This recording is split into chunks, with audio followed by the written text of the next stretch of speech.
Okay, Jimmy, tell me what you got. Okay, Jimmy Williams, Montgomery County Fire Marshal's Office. There we go. Okay, go ahead. This morning we're executing a search warrant in connection with an open investigation we have into an improvised explosive device that was detonated a couple of days ago here in the area. Can't comment any further on the investigation at this time.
Alright, Tim, when you go en route, take traffic med time.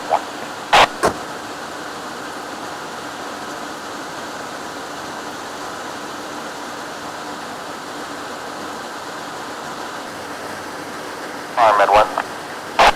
Med 1. Yes, are you all putting us on standby? Med 1, yes.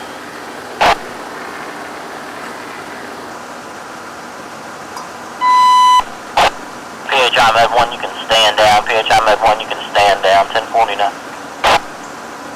Service and quarters.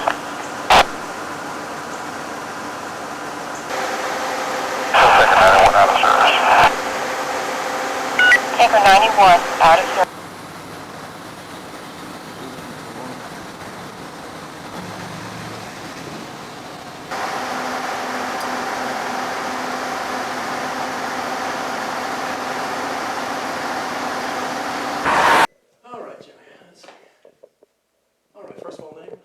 Jimmy Williams, Montgomery County Fire Marshal. Okay, Jim, look at you, just kind of toward me here.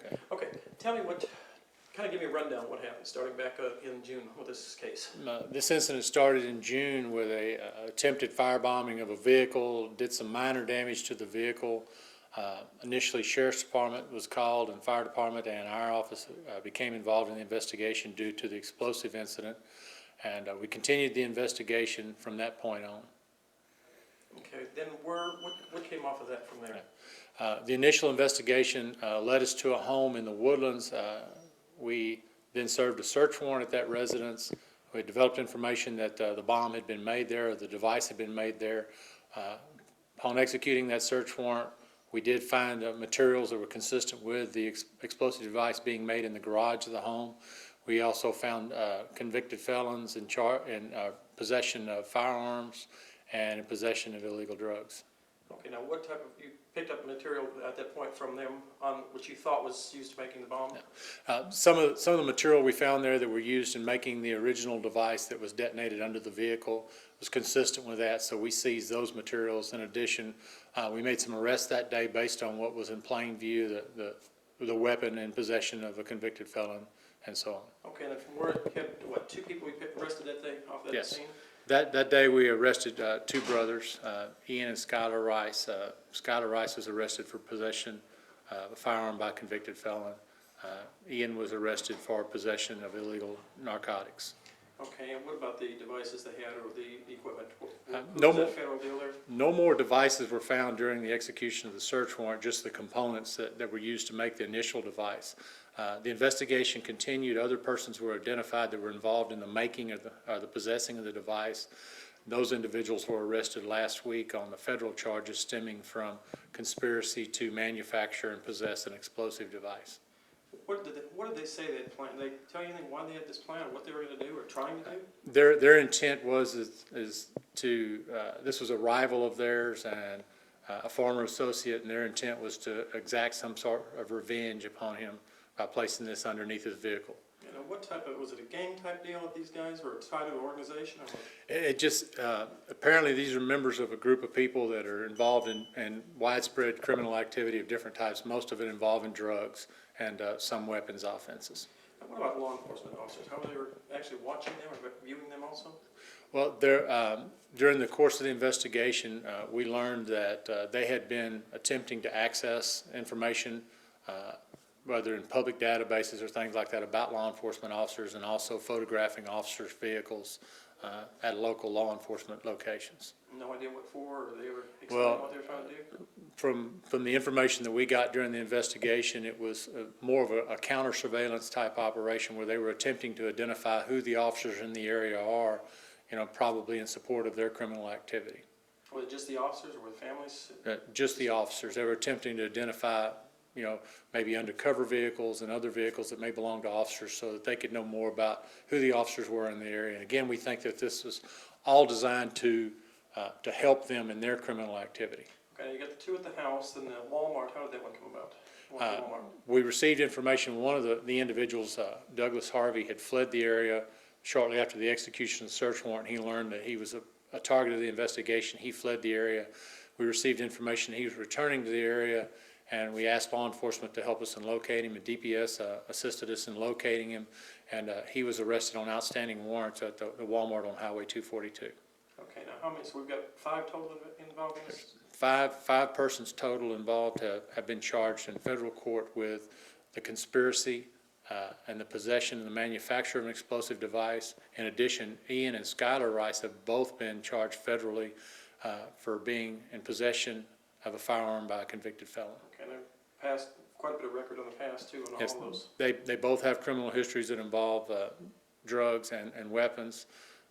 And the investigation goes on to what other activities. There are some additional state charges that will be filed against some of the people that have already been arrested. We do not anticipate any additional arrests, but we do anticipate additional state charges. Okay, what about, I mean, is this something different for the Woodlands? I mean, all this happening pretty much in the vicinity of the Woodlands area?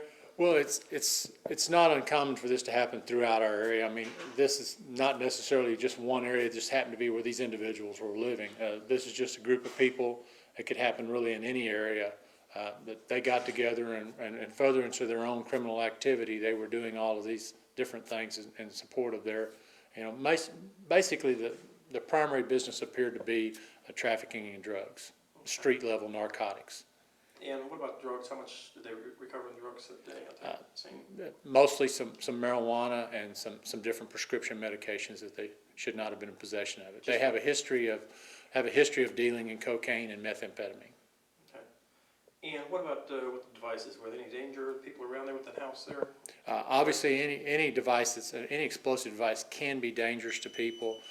The devices were rather small. Hang on a second. Yeah, I'll repeat that. Too many pages. Okay, go ahead, sorry, Jimmy. Obviously, any explosive device can be potentially dangerous to people. These devices were designed to create property damage, and with the way it was deployed under the vehicle, the vehicle was parked in a driveway. It appears that their intention was to create property damage, to damage a vehicle, but not necessarily to injure anyone. Okay, was it set to go off, or did it go off, or what? It did function. It functioned and caused the amount of damage that we believe they intended, but it did do some damage to the vehicle. How much damage would you estimate to the vehicle? Did not total the vehicle. Okay, all right. You know, which all federal agents involved in this? Which agencies?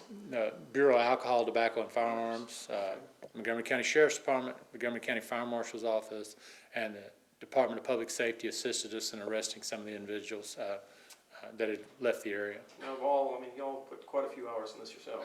Been quite a bit of involvement in it by local law enforcement as well as state and federal, because of the nature and the scope of it and the fact that some of the people left the jurisdiction once they determined that, that they were the focus of the investigation. Now, you've been here how many years with Montgomery County now? About 12 years. And you're saying it just increased every year, seems like something new and different comes up? It just seems to be kind of an ongoing, it evolves as we go along with different devices. There's been more interest in it, and some of it is off of the internet, obviously.